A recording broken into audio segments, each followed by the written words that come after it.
O ex-presidente Jair Bolsonaro pediu ao Supremo Tribunal Federal a instalação de um aparelho de Smart TV na sala de Estado-Maior da Superintendência da PF em Brasília, onde ele cumpre aí os 27 anos e 3 meses de prisão por tentativa de golpe de Estado.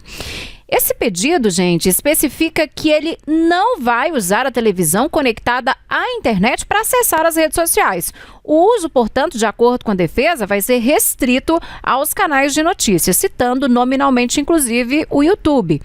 A cela privativa de Bolsonaro já possui um aparelho de TV, mas não é uma Smart TV, né, que são esses aparelhos que a gente consegue acessar ali, além do YouTube, streamings também, como Netflix, Prime, entre tantos outros que tem aí, né? Nós separamos para você um trecho do pedido da defesa do ex-presidente para o Supremo Tribunal Federal. Vamos ver, portanto, olha só. O que fala a defesa ali? O requerimento não tem por finalidade acesso a redes sociais, tampouco qualquer forma de comunicação ativa direta ou indireta com terceiros.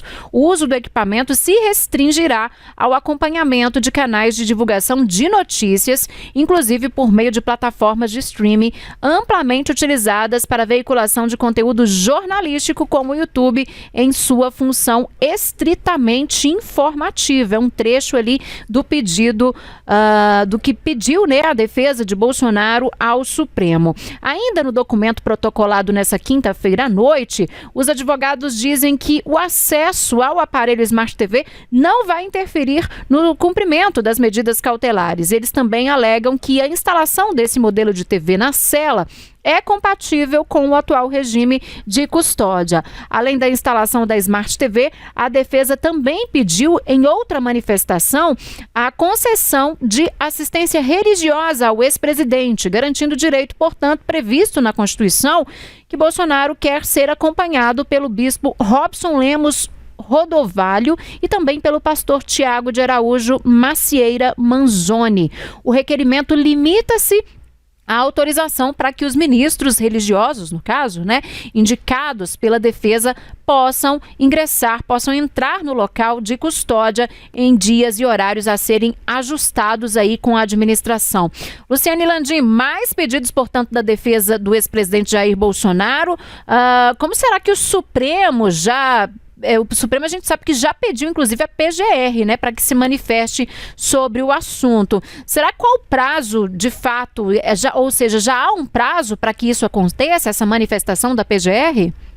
Olha, essa manifestação da PGR, o pedido, na verdade, que sai do Supremo Tribunal Federal é uma rotina de praxe em ações penais, em execuções penais, que é o que a gente chama, como está o processo de Jair Bolsonaro nesse momento. E nesse despacho, o ministro Alexandre de Moraes pediu que a Procuradoria-Geral da República se manifeste em até 5 dias. E nessa decisão também, que foi enviada à PGR pedindo uma manifestação, Moraes incluiu vários pedidos da defesa. A gente tem esse pedido para que ele tenha uma Smart TV na cela em que ocupa na Superintendência da Polícia Federal. Também o pedido para entrar no programa de remissão de pena e para ter assistência religiosa ali durante o cumprimento da pena de prisão por tentativa de golpe de Estado. Moraes também pediu a manifestação da PGR em até 5 dias para um outro pedido que não foi feito pela defesa de Jair Bolsonaro, mas pela senadora Damares Alves,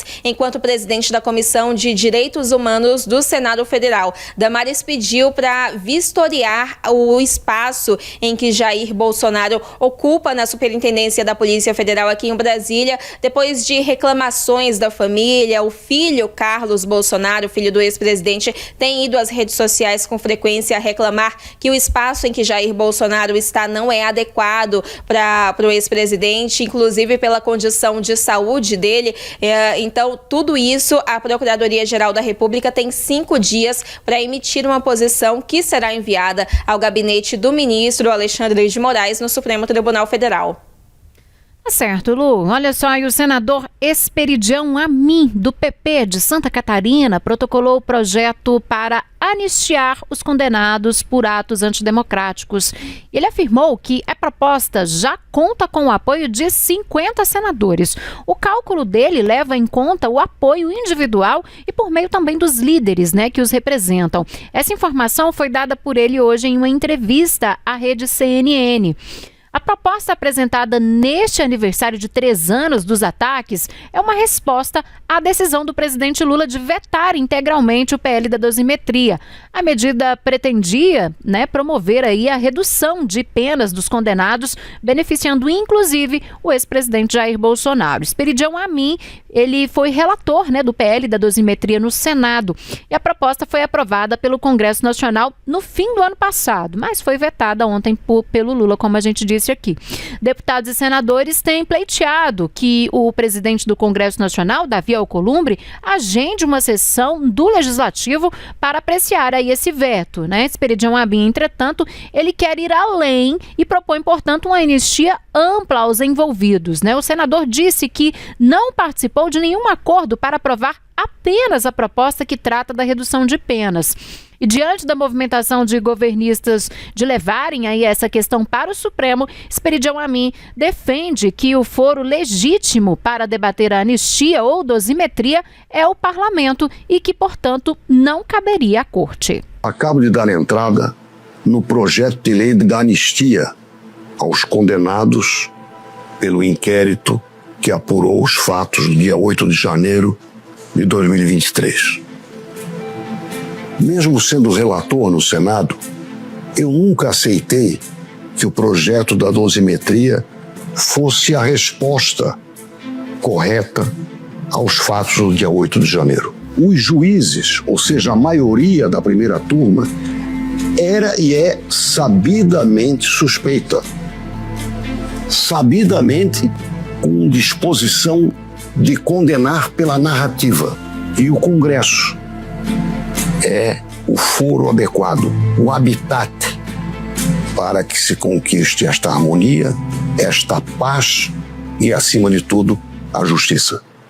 É importante a explicação do Esperidião Amin para esse projeto novo, para essa proposta nova. Lu, ainda temos em andamento aí a questão do PL da dosimetria, Se o veto do presidente Lula for derrubado, a dosimetria vira lei. Se for mantido, o projeto é arquivado. Mas há ainda outra questão, além do veto, que caso a dosimetria vire lei, o Supremo pode judicializar a questão e julgá-lo como medida institucional, ou seja, tudo muito indefinido, O Supremo, ele pode judicializar se for provocado.